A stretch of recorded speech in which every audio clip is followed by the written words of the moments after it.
once in a decade, a great picture is made. And this time, out of the genius of France, has come a picture about people like you and me. People who live and die. People who love and suffer. Yes, soon you will see Children of Paradise.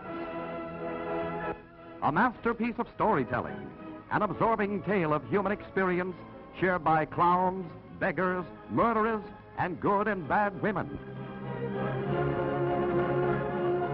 With Pierre Renoir as Jericho, the soul-stirring clothes vendor.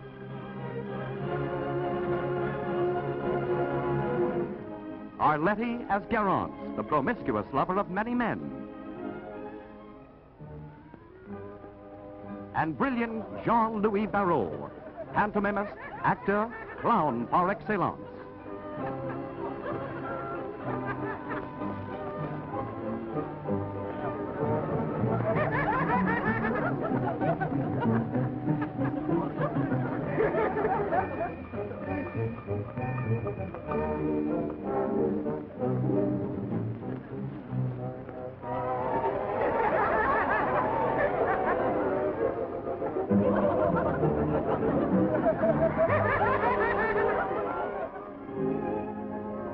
Here is what New York's severest critics think of Children of Paradise.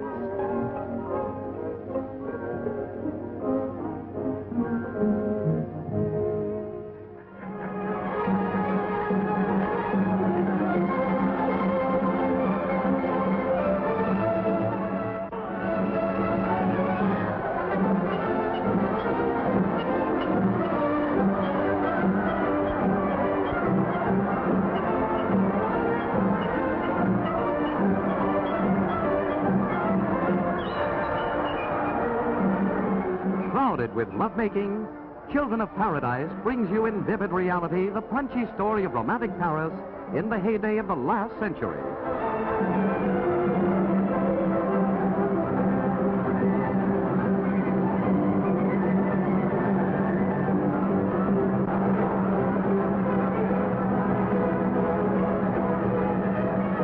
Children of Paradise, combining in a potent concoction the spice of love, the ruthlessness of crime, and the sensuousness of dark rapture, it makes a magnificent movie you will want to see over and over.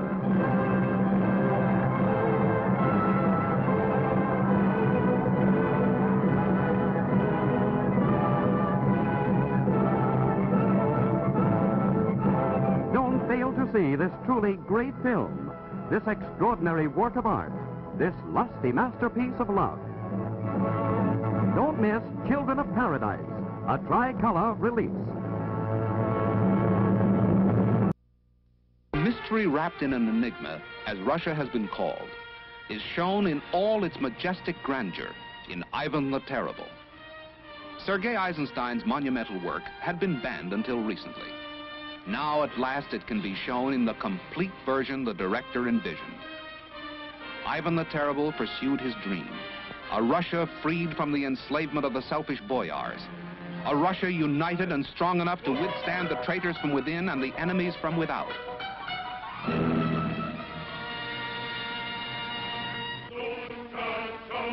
The grandiose settings, the raging intrigues, the fierce battles form the backdrop for the sweeping drama Eisenstein has fashioned with a power that has rarely been equaled. Prokofiev's operatic score adds depth and scope to the film which has been called a cinematic event.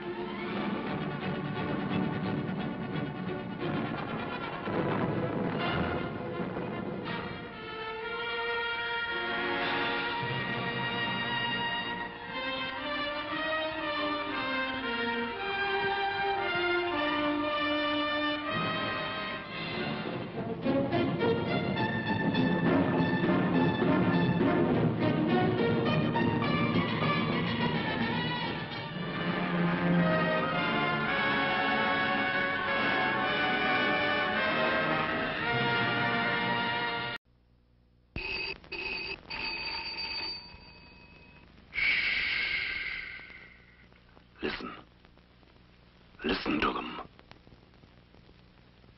Ce sera aujourd'hui ou jamais. Et tu es sûr que ça laisse pas de traces? Et le scandale? Tu imagines le scandale?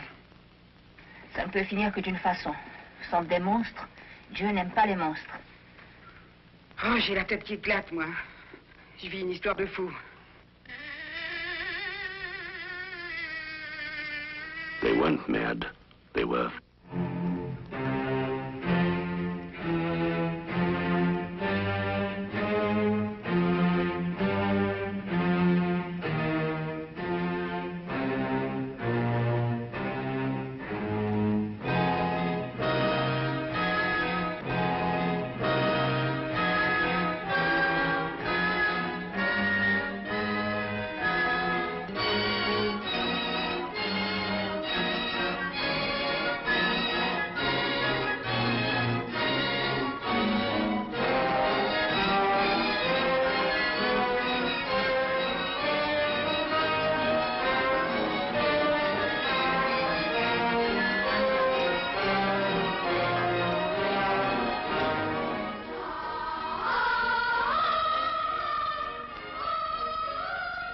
Qui est là?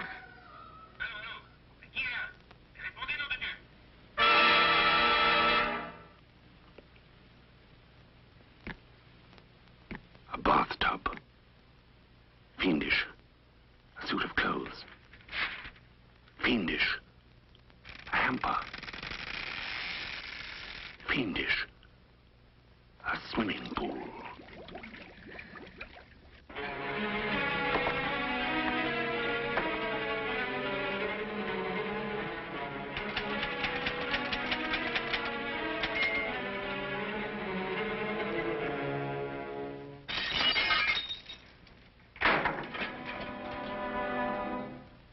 Qu'est-ce que c'est?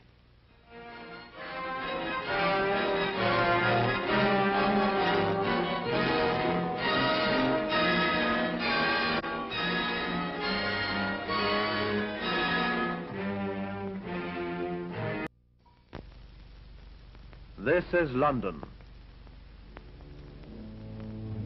And so is this. The difference discernible represents a period of about 400 years. Yes, this is London as it was in the year 1600. London Bridge comes into view, the first London Bridge with the heads of executed traitors stuck on poles over its southern gate on the Surrey side. And at its foot, Southwark Cathedral as it stands today. This panorama shows us nearly all the London that was, the part we now call the city. In the dim distance, the Guildhall and St. Mary's Bow are about the only landmarks that are familiar to us. That which we now call the West End was open country, and Westminster was still a separate town.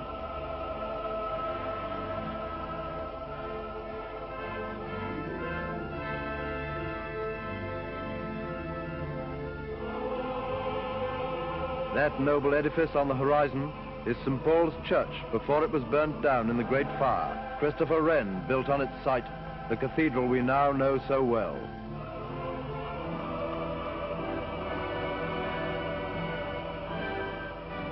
What are these two odd-looking round buildings with open roofs?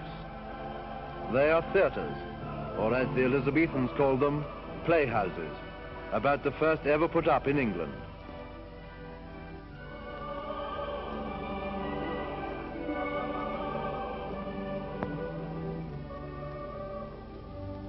How right we are to go on. For this is the famous Globe Playhouse where William Shakespeare himself acted and where his immortal works were first played.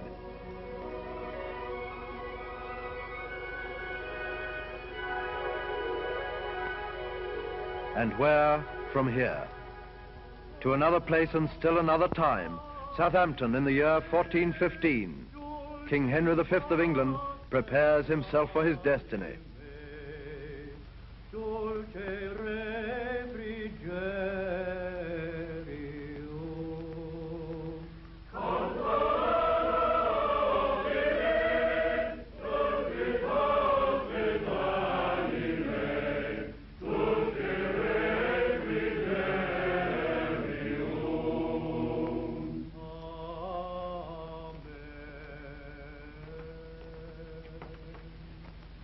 Now sits the wind fair.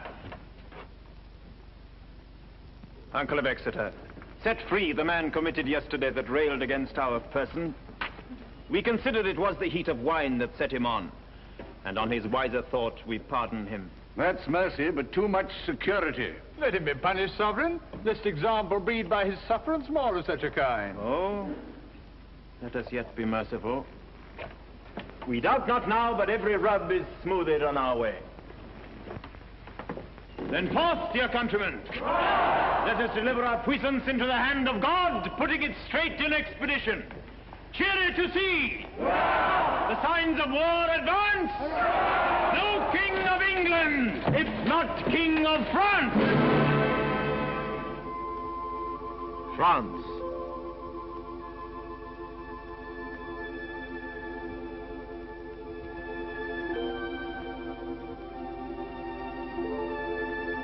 Princess Catherine, the French king's daughter.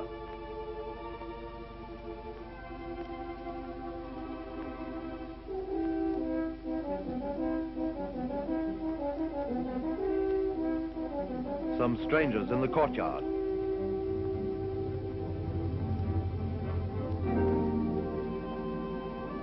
The English ambassadors are leaving her father's frightened court. Conscious of her destiny, her eyes linger on the English as they ride back to their king.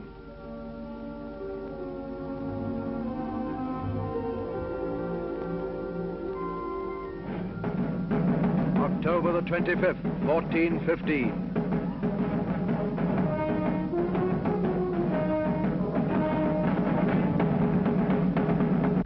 The French ride into battle, the Battle of Agincourt.